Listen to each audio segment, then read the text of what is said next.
আসসালামু আলাইকুম ওয়া রাহমাতুল্লাহি ওয়া বারাকাতুহু। হামদান কাসীরান তাইয়িবান মুবারাকান ফিহি। ওয়া সাল্লাল্লাহু তাআলা নাবিয়িনা মুহাম্মদ। সম্মানিত বন্ধুরা, আমরা এসেছি। আমি মিজান বিন আবুল হোসাইন, আমার সাথে রয়েছেন ক্যামেরার পিছনে দিদারুল ইসলাম ভাই। এটা ক্ষুদ্র কালিকাপুর গ্রাম, বড় কালিকাপুর গ্রাম। এখানে আমরা এসেছি বড় ভাই রশিদুল ভাইয়ের দাওয়াতে। এই যে নদী, এখানে দেখেন, এই দিক থেকে একটা নদীর মাথা, ওই দিক থেকে, আর এই সাইড থেকে ত্রিমোহনী। এই নদীটা, এটা আত্রাই নদী। আর সামনে এটা যেটা, এটা হচ্ছে জিয়া খাল বলা হয়।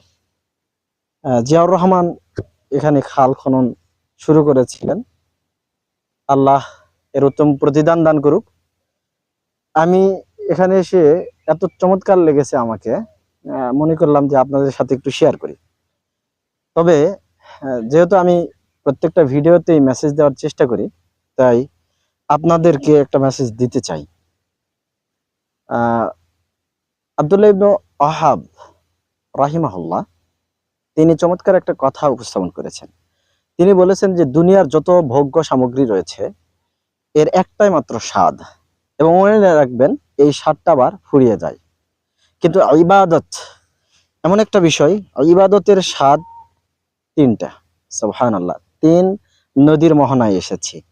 তিনটা মনে রাখার জন্য আমি বলবো, যখন আমরা ইবাদত করি তখন একটা স্বাদ পাই, আলহামদুলিল্লাহ। এবং ইবাদত শেষ হয়ে গেল, ওই ইবাদতের কথা মনে করে আরো একবার আরেকটা স্বাদ পাই, আলহামদুলিল্লাহ। তিনি বলছেন, আর তৃতীয় স্বাদ কখন পাবো? যখন আল্লাহ তাআলার নিকটে যাব, মহান আল্লাহ তাআলা আমাদেরকে পুরস্কার দিবেন, আমরা পুরস্কারে ভূষিত হব, তখন একটা স্বাদ পাবো, আলহামদুলিল্লাহ। তাহলে তিনটা ইবাদতের স্বাদ তিন রকম, একটা যখন করতেছি তখন, আর একটা করার পরে ওই ইবাদতের কথা স্মরণ করে, আর তৃতীয়টা আল্লাহ তাআলার নিকট থেকে যখন আমরা পুরস্কার পাবো।